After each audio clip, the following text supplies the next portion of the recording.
আলাইকুম। কেমন আছেন আপনারা সবাই? নিশ্চয়ই অনেক ভালো। আলহামদুলিল্লাহ। আল্লাহ তাআলার অশেষ রহমতে এবং আপনাদের দোয়া ও ভালোবাসায় আমরাও ভালো আছি।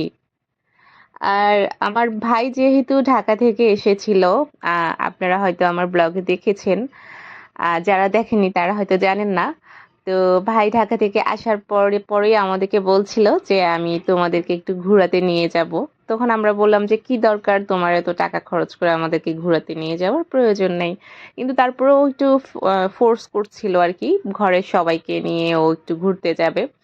তো এদিকে আব্বু একটু অসুস্থ থাকায় আব্বুকে আর নিতে পারিনি, আব্বু আর যায়নি। আর আব্বু যেহেতু যায়নি তাই আমরাও আম্মুকে আর ফোর্স করিনি। আর আমার ছোট ভাই ও একদমই মানে ইন্ট্রোভার্ট টাইপের আর কি, তো কোথাও যেতে চায় না তেমন একটা। প্রয়োজন ছাড়া, খুব বেশি প্রয়োজন ছাড়া ও তেমন কোথাও একটা যায় না। তো ভার্সিটি টু বাসা, বাসা টু ভার্সিটি ও এমনই করে। তো কি আর করা, শেষমেশ আমি, আমার ছোট ভাই, আম, তারপরে আম্মু, আমার ছেলে, আমরা চারজনই গেলাম। তো যাব বলতে আমাদের একটা সবারই পছন্দের জায়গা, সেটা হচ্ছে সমুদ্রে, যেটা তো আপনারা অবশ্যই আমার থাম্বনেল দেখে বুঝে গিয়েছেন। তো যেহেতু সমুদ্রে যাব, সমুদ্রের পাড়ে যাব, তো একটা এক্সাইটমেন্ট কাজ করছিল। আমার কিন্তু সমুদ্র ভীষণ ভালো লাগে, আমি কিন্তু সমুদ্র ভীষণ পছন্দ করি, সমুদ্র আমাকে কেমন জানি একটা টানে। তো অনেকের পাহাড় পছন্দ বা অনেকের সমুদ্র পছন্দ, কিন্তু আমার কিন্তু সমুদ্র ভীষণ পছন্দ। তো যাই হোক, ভাই নিয়ে যাচ্ছে, ভাই ট্রিট দিচ্ছে, সেটা তো একটু স্পেশালি হবে তাই না? তো এখানে আমরা গাড়িতে উঠে গেলাম, আহ যাব, বিচের দিকে যাচ্ছি।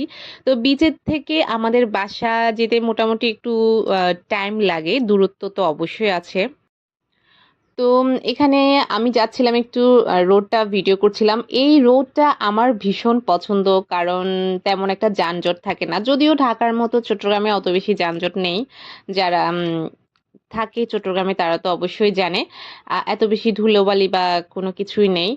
তো এই রোডটা আমার খুবই ভালো লাগে, কারণ এক পাশে সমুদ্র, আরেক পাশে এরকম হাইওয়ে। তো এরকম মানে এরকম রাস্তা তো সবাই একটু মানে সবারই ড্রিম থাকে না যে এরকম রাস্তায় তারা যাবে।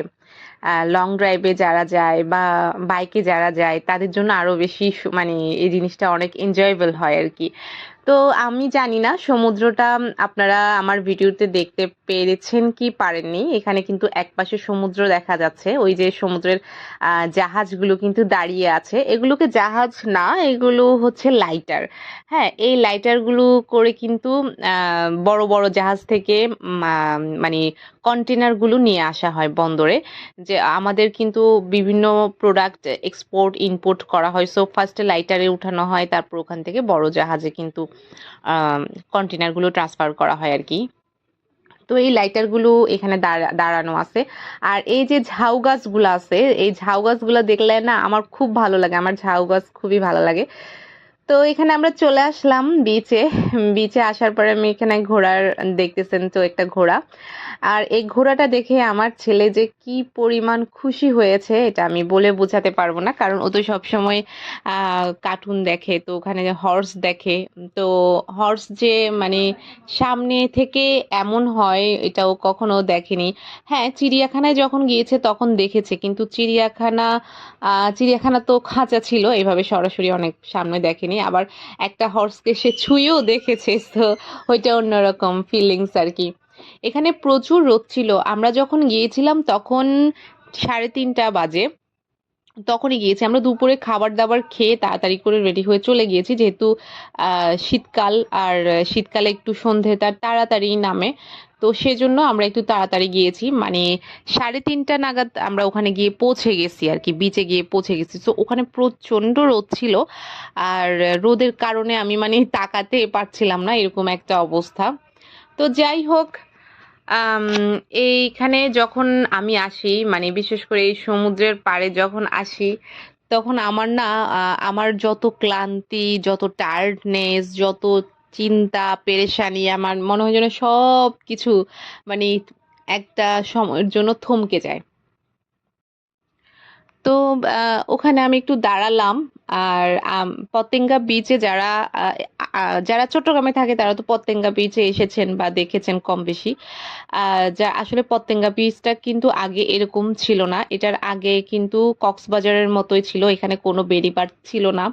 এই বেড়িবাঁধটা দেওয়া হয়েছে কারণ অনেক সময় ঘূর্ণিঝড়ের কারণে হয় কি আম, অনেক যে মার্কেটগুলো থাকে মানে ওখানে জোয়ারের পানি চলে আসে, তারপরে বড় বড় যে ঢেউগুলো আছড়ে পড়ে, এটার কারণে কিন্তু এই মানে সাধারণ জনগণের যেন কোনো ক্ষতি না হয় বা কোনো মার্কেট বা কোনো হোটেলের যেন কোনো ক্ষতি না হয়, সেজন্য এই বেড়িবাঁধগুলো দেওয়া হয়েছে। তো শুনেছি যে কক্সবাজারে নাকি এরকম বেড়িবাঁধ দেওয়া হবে, শুনে আমার খুবই আফসোস লাগছে, কারণ কক্সবাজার জায়গাটা এখন যেমন আছে এখন যে মানে এখন যে যেরকম আছে এরকমই সুন্দর। একসময় পতেঙ্গা বিচও কিন্তু একদম এমনই ছিল। তারপর বড় বড় পাথর ছিল, আমরা কিন্তু পাথরকে মানে পাথরের উপর দিয়ে পাথর ডিঙ্গিয়ে কিন্তু আমরা পানিতে নামতাম আর কি, বিচে নামতাম। এখন তো সিঁড়ি করা আছে, তখন এত সিঁড়ি করা ছিল না।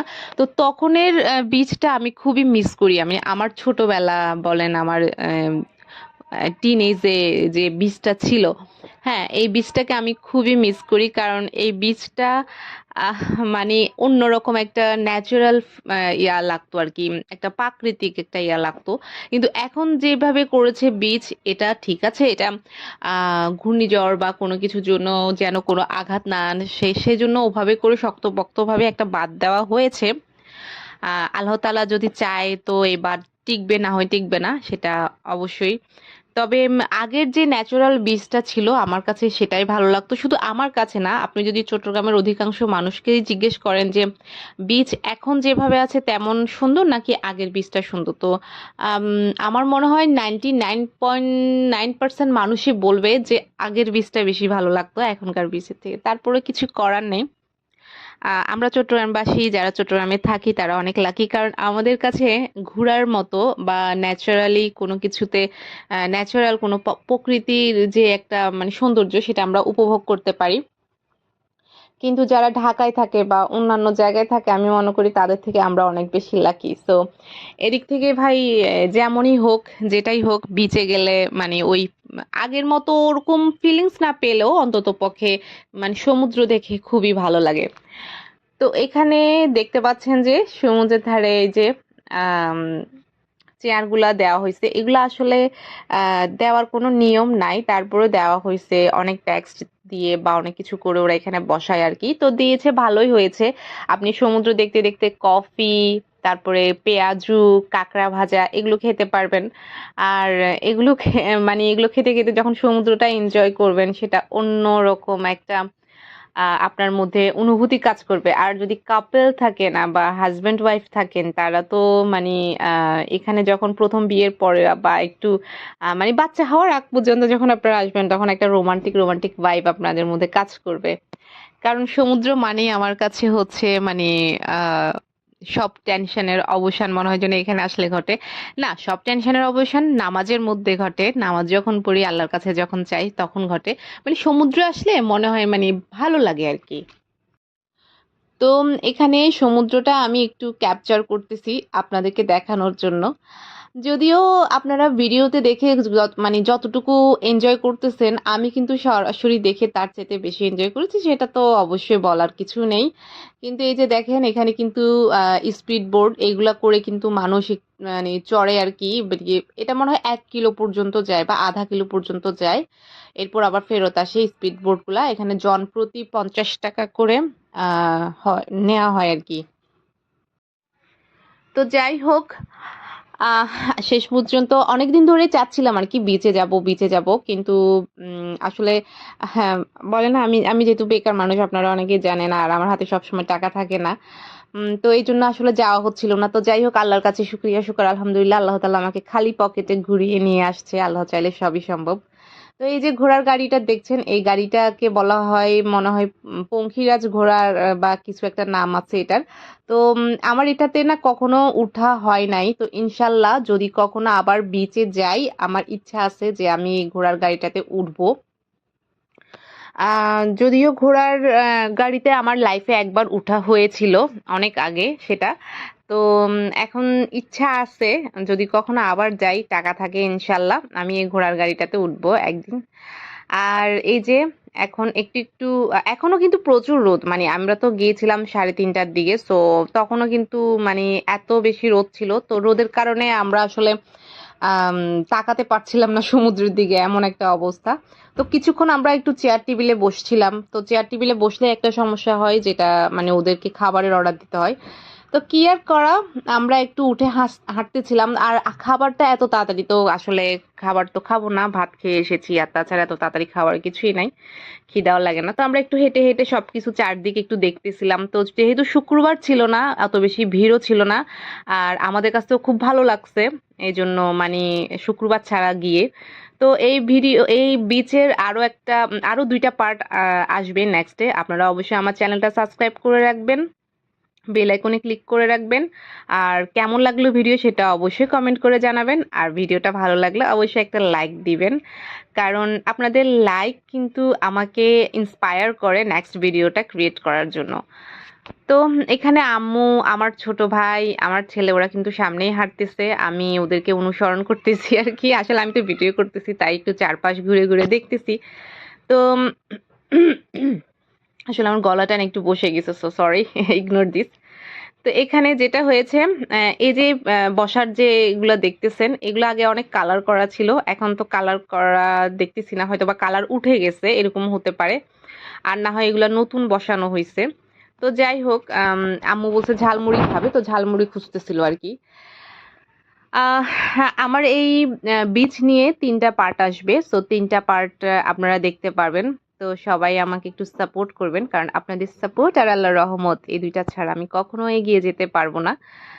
আর আপনাদের সাপোর্ট থাকলে আমি একদিন ইনশাল্লাহ ইউটিউব জগতে সফল হব। তো আজ এই পর্যন্ত, ভালো থাকবেন, সুস্থ থাকবেন, টাটা, বাই বাই, আল্লাহ হাফেজ।